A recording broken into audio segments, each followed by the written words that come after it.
ओम श्री गुरुदेवाय नम आज्ञा आपण मान तो से अर्जुन संवाद पर कही आसुची बुझे देखुची आज्ञा बहुत सुंदर विषय वस्तु देखा से कौन कहते भगवान से कहते आकु एतेनी त्रिवेणी नामे अच्छई जे घाट तीन पुए जोग माया आदि शक्त भेट जे त्रिकुट संजय जो त्रिवेणी मुझे कही आसली ताकू जदि तू भेद कर जाए आदिशक्ति की भेद कर जोग माया कोले महाशून्य प्रकाशित अदृश्यता कले बर दुष्ट रूपे पिछी आज्ञा से जो आदिशक्ति की भेट करने मु सब कही आसी पंचविध मंत्र को जप कले आप आस्ते आस्ते आस्ते आस्ते पवन को उठेकी देखिपारे बहुत ज्ञानवाणी से बुझौं आज्ञा पंच आत्मा वर्ण भेद बोले तू केमत श्वेत पीतल ओद नीलवर्ण चारी से वर्ण विषय भी मुझे कही आसी गोटे हूँ श्वेत वर्ण गोटे हूँ आज्ञा पीत वर्ण लोहित वर्ण नीलवर्ण ये हुए परकाश कहीं पर जीव एका क्षर करे बास किंतु से पंच आत्मा पांचटा वर्ण रखा कथा कि चारि वर्ण से रखला से तापर पंच को से निजे रहिला निजे से अदृश्यमान शक्तिमान से रहिले ये बहुत सुंदर ज्ञानवाणी आज्ञा देखिए आज्ञा आउ से कौन कहते जे पांच वर्ण रूप हुए परकाश कहीं पर जीव एका क्षर बास करे बास ये जो पांच वर्ण उपर से एकाकार करी सी जीवात्मा बास करे से कौन कहते जे एकाक्षर देख पार्थ जीवटी प्रमाण या पर अणाक्षर परम निर्गुण जे एकाक्षर सी हूँ जीवटी प्रमाण तापर अणाक्षर हूँ परम प्रमाण से आज्ञा भल कथा कहते से जीव एकाक्षर अणाक्षर उपर एकाक्षर देख पार्थ जीवटी प्रमाण तापर अणाक्षर परम निर्गुण तापर ब्रह्म उदे अक्षर नुह नाम शब्द नास्ति निशब्द भूई सेठी ना नाद अच्छी ना शब्द अच्छी ना बिंदु अच्छी ना ब्रह्म अच्छी कि ना आज्ञा से निशब्द पुरुष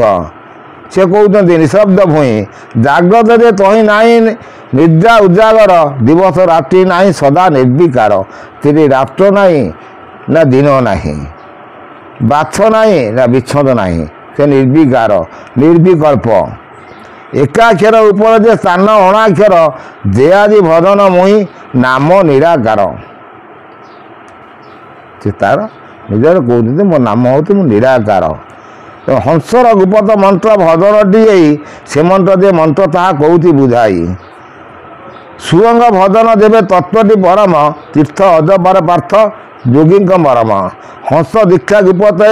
गुरु आज्ञा बाणी तुमर विश्वासी बोली कहली फाल्गुनी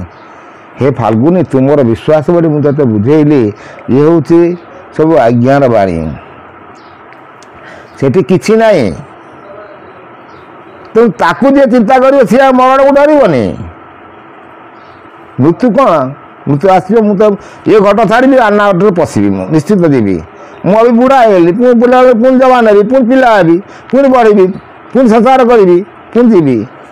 तेणु सी आ मृत्यु को डरबनी से विषय से पार्थ को बुझाऊँ बहुत सुंदर सुंदर ज्ञानवाणी यदि आप मोर ये चैनल माध्यम को आसवे बहुत ज्ञान पाइबे आहरी आगक से भल कथा कहते आम तो बुझेगा से कौन कहते तीर्थ अजपर पार्थ योगी मरम हंस दीक्षा गुपत आज्ञा अटे ब्रह्म जो अजपा बोली कहते से अजपाटी जपा कौन से स्वहंस हंस स्व जोटा दौरान समस्त कहते से हूँ अजपा अजपा ब्रह्म पड़े से बहुत से कथा कहते आउर से भल कथा कहते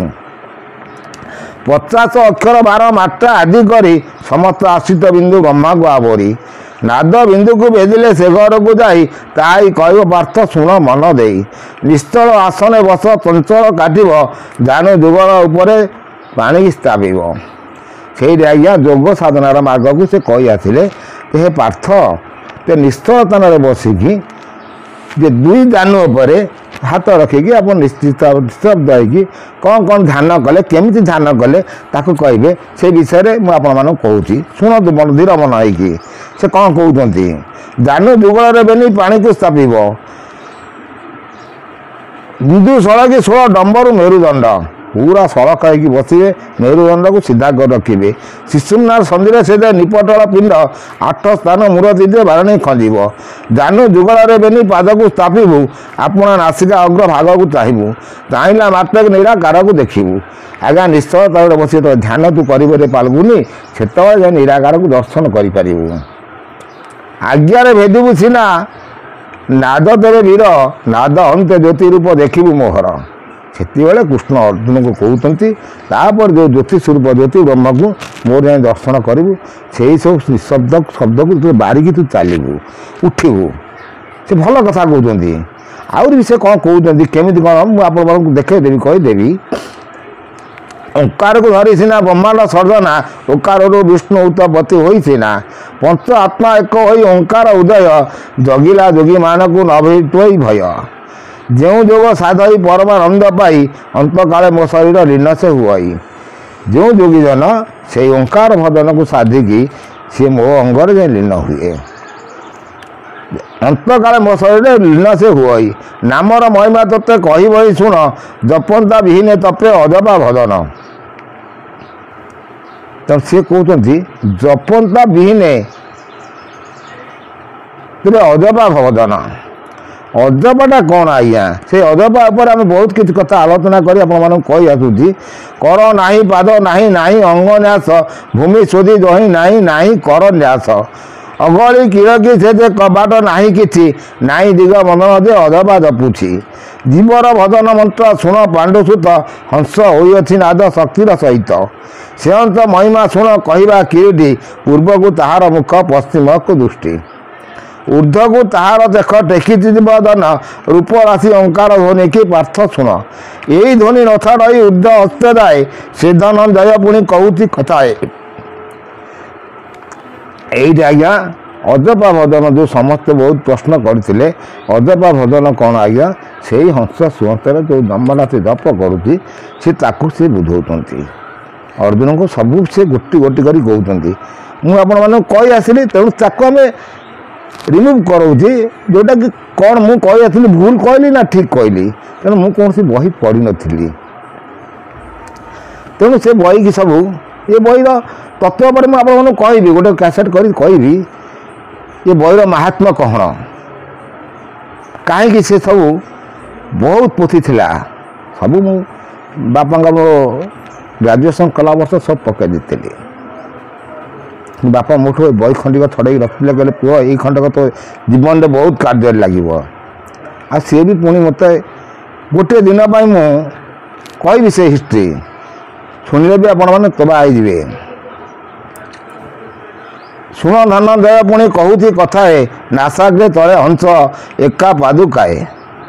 ये नासाग्र उपर से कहते हंस तले एका पादुकाए से चलेबे उठेबे ये शिर आप जो देखुं से उठिकी आसब ए ब्रह्मपुर को जीव ये सब तत्ववाणी बहुत किसी आज्ञा कारण मुझे कहीं लाइन के आसिली से विषय भी आपण कहि सब सुंदर स्टोरी मो जीवन कहानी आप शुणिले जी रोमांचकर लगे से हस भी लगे से दुख भी लगे कि मो जीवन में हारिनी कि हारिया भी चिंता भी रखनी अभी पर्यंत भगवान का आशीर्वाद मत 70 वर्ष बयस है तथापि मुझे अभी चिंता भी रखनी कह मो जीवन हिस्ट्री कहले अब चिंता भी करें ना अरे एमती लोक होमती बसती